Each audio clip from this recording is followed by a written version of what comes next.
Now that we have the basic understanding in importing data to Domo, let's look at how we can combine and transform data in Domo. Domo's Magic ETL has an intuitive drag-drop interface which lets users, even non-technical ones, pull data from multiple sources for processing and transformation. Data is transformed in this tool by adding tiles to a canvas. Each tool is categorized based on their functionality, such as combine, aggregate, filter, and even data science. The term ETL stands for extract, transform, load. Extract collects raw data, both structured and unstructured, from a multitude of sources such as databases, files, and data warehouses. Transform cleans and formats the data taken from different sources and combines them to meet specific business requirements and ensure data quality and integrity. The last process, load, outputs the transformed data into a new destination or a central target system to make it ready and available for reporting and analysis. To start with Magic ETL, navigate to the Data tab and click Transform Data. Choose Magic ETL on the dropdown. This creates a new Magic ETL Dataflow.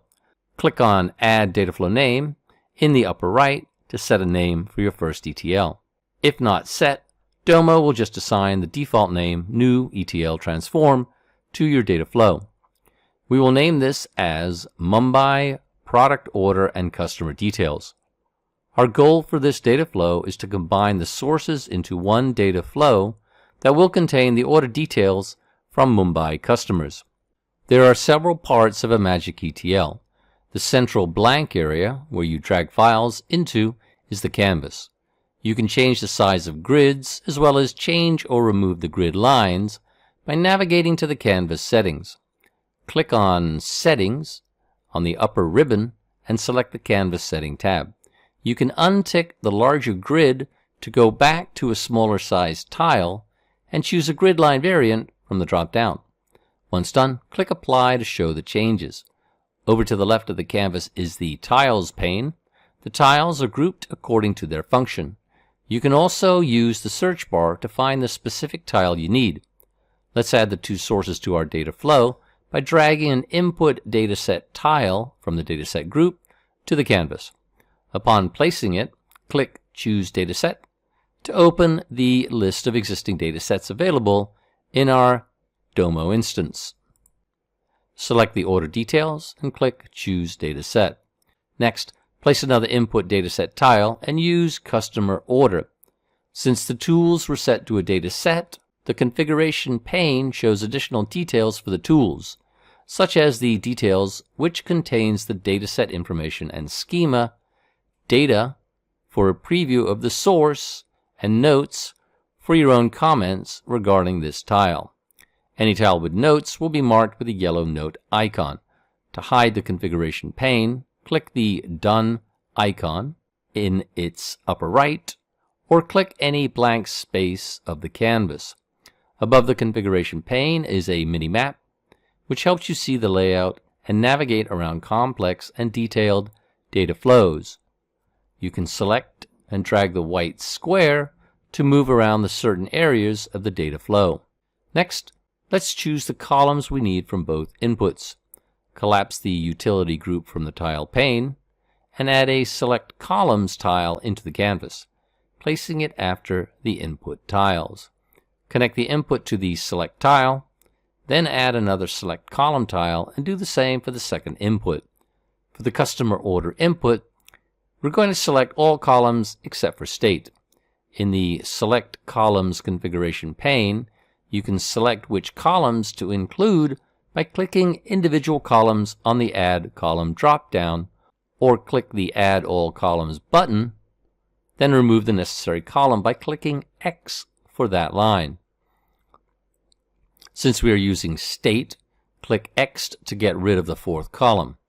The Select Column tile also lets you rename the columns by typing the new name in the text box and reorder the columns by dragging the hamburger icon.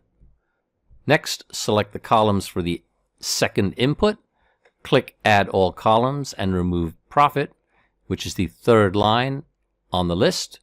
Now we can limit the dataset to Mumbai customers.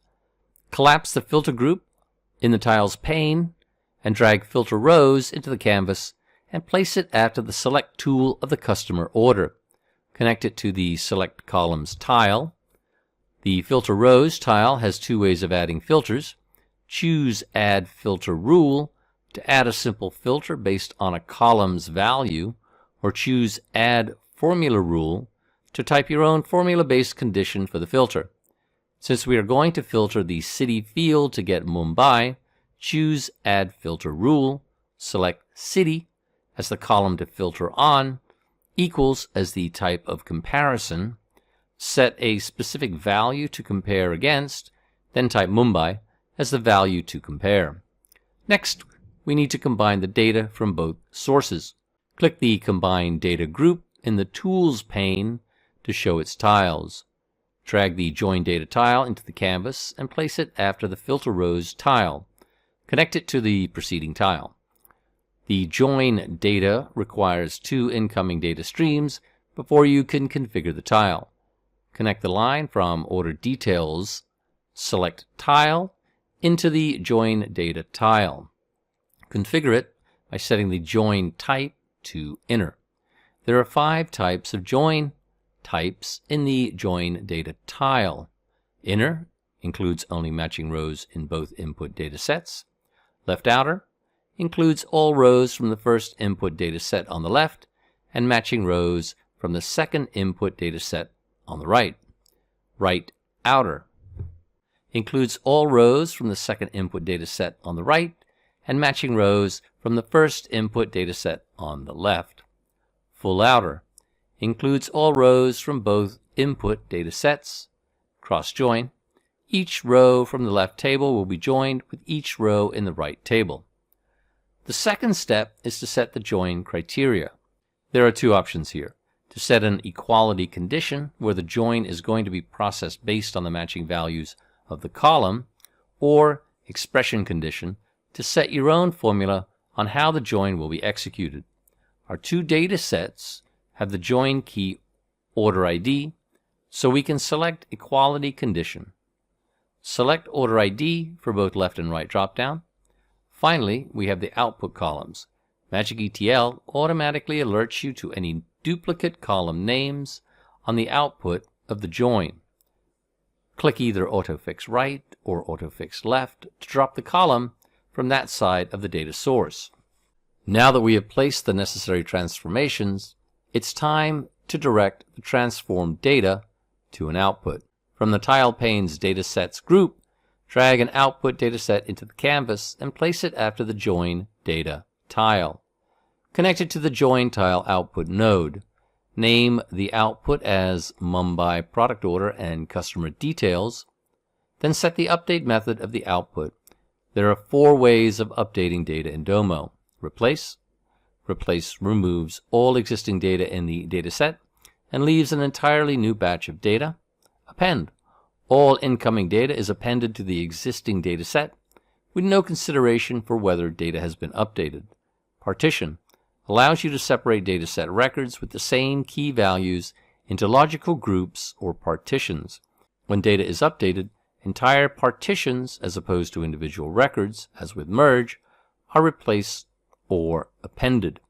Upsert adds or replaces output rows and deduplicated using an identifier that you choose. Since we are just creating a one-time data flow, we will select Replace as the update method. Before saving and running the data flow, it is best to check for any possible errors by getting a preview of the processed data. On the upper ribbon, there is a button for Run Preview and a Run Limit. The preview is set to output a maximum of 100 records as preview, but the limit dropdown besides this button sets how many rows you want to pull in, but will not affect the number of rows in the preview window. Upon clicking the Run Preview, there is a green check mark above tiles that did not encounter errors by pulling in the 10,000 records. To show the data, click on any tiles you wish to check the data for and select the Preview tab. If you wish to undo or redo any changes you made, click the Undo or Redo button besides the Save button in the upper right. Aside from that, There are also additional buttons in the ribbon bar that may help you during development. The plus and negative sign shows the zoom level of the canvas. You can decrease and increase it between 40 and 200%. Next to it is the DataFlow settings. Here we can set the schedule to automatically run the data flow, set transform settings for dates and timestamps, enable or disable privacy, set utilization optimization or adjust canvas settings. Besides the DataFlow settings is a shortcut link to the help page, which leads you to Domo support Magic ETL page, where you can learn more about specific functions of this tool. Next to help is the button for showing/hiding the checklist. Beginners can refer to this list to see what steps are missing in their data flow so they can run the data flow properly. Finally, we have the search button. This is useful if you want to track where a specific column or field is used or where it comes from. For example, if we type city, it highlights the data stream from the customer order since it comes from this input. Let's save and run this data flow. Once the run is finished, you can click the output dataset to check on the output of your Magic ETL.